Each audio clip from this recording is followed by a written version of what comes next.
अस्सलाम वालेकुम। Easy Urdu lesson. Easy तरीके से उर्दू सीखने के लिए आप तैयार हैं? हम चलते हैं कंप्यूटर की तरफ और मुझे उम्मीद है कि आप पेन और कॉपी लेकर तैयार हैं।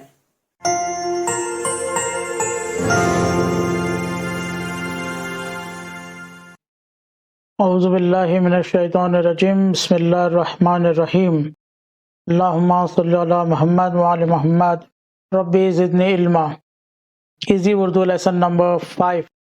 आसान उर्दू असबाक। आसानी से उर्दू सीखने की जो हमारा कोर्स है उसका ये 5वां लेसन है।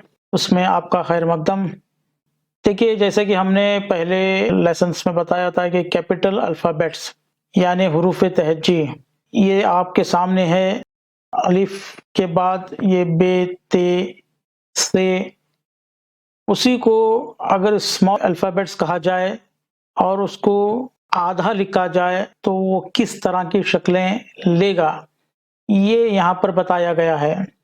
जैसे देखिए, आगे हम लिखकर हम समझेंगे किस तरह से उसकी शक्लें होती हैं, लेकिन यहाँ सिर्फ शक्लें देखेंगे। देखिए, ये बे है, ये बे की इस तरह भी शक्ल हो सकती है। ये तमाम शक्लें हैं बे की।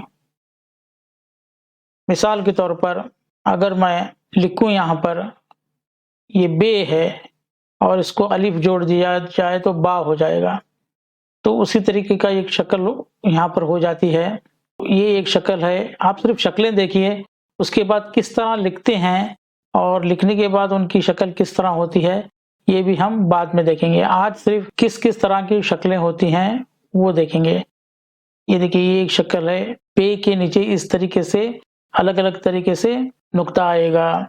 उसी तरीके से ते जो है, ते छोटा लिखकर इस तरीके से उसकी शक्लें बनती हैं।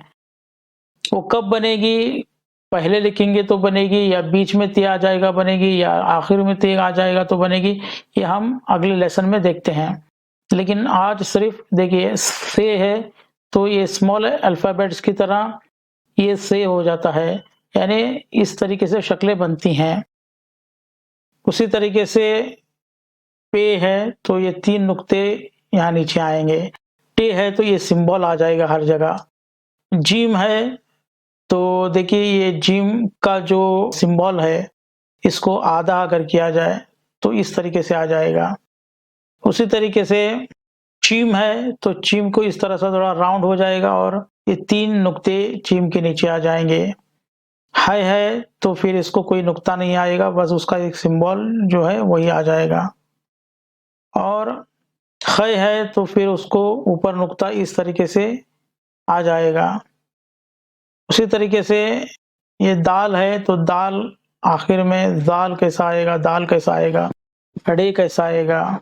उसी तरीके से ये सब रे के दूसरी शक्लें हैं, छोटी शक्लें हैं। और इस तरीके से सीन आधा लिखा जाए तो किस तरह से लिखा जाएगा, शीन ये देखिए किस तरह से लिखा जाएगा, स्वाद इस तरीके से आधा हो जाएगा, ज़्वाद इस तरीके से।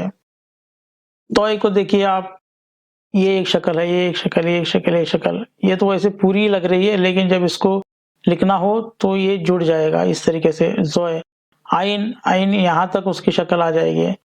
और गैन, फे इतनी शक्लें हैं, काफ इतनी शक्लें हैं, काफ इतनी शक्लें हैं, गाफ इतनी शक्लें हैं, लाम इतनी शक्लें हैं, मीम इस तरीके से आ जाएगा। और नून एक नुक्ता इस तरीके से, वाव, हे और ये। इंशाल्लाह ये लेसन सिर्फ आपको दिखाना था कि किस तरह से अलग अलग शक्लें होती हैं लिखते वक्त फे की। इसी तरह हर एक हर्फ की अलग अलग शक्लें हो सकती हैं जुमले में और अल्फाज में जब इस्तेमाल होते हैं। तो अगले लेसन में हम देखेंगे कि उनके जो शक्लें होती हैं उसके साथ किस तरह लिखा जाएगा। शुक्रिया। हाँ तो हजरात, आज का सबक उम्मीद है कि आपको समझ में आ गया होगा और आप कॉपी राइटिंग करेंगे, इसकी भी उम्मीद मुझे है। और जितना आप लिखेंगे उतना आप सीखेंगे। तो अगर कोई प्रॉब्लम है, अगर कोई चीज़ पूछना है या ये किताब आपको चाहिए तो आप हमें कमेंट कर सकते हैं।